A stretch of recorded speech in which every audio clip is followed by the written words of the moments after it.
Hi, I'm Hilary from Jiggery Pokery Embroidery Kits.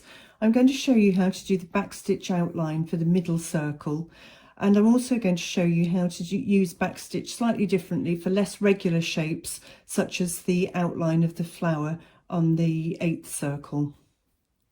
So for backstitch, pull your thread through the outer rim of the circle, put it down going backwards,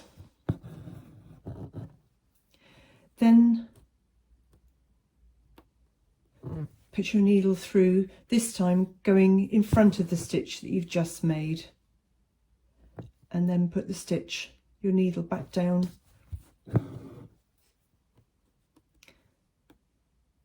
and again, so that you've got your needle the same length away from the other stitches, and then you're putting the needle back down at the end of the stitch you made before. And the trick with backstitch is to keep your stitches even and make sure there are no little gaps in between the stitches. Now, just to show you the backstitch on the flower shape, I'm going to drag my thread across to here. Please don't do that when you're stitching for real. Make sure you finished one circle and then move on to another, because any dark threads that are dragging behind one shape to another will show through when you've finished your stitching. But for the demonstration, I'm going to break my rule, and you can actually see it. You can see that shadow that the thread is forming.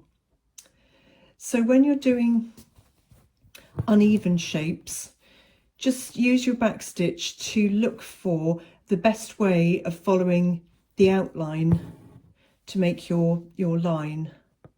You might have to make your stitches a little smaller or a little larger to fit the shape that you've got.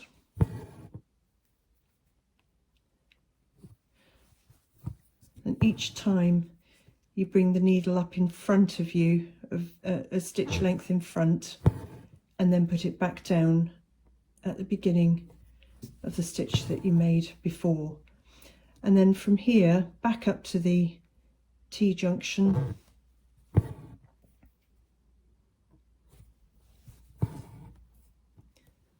exactly the same, and you work your way around the flower shape like that.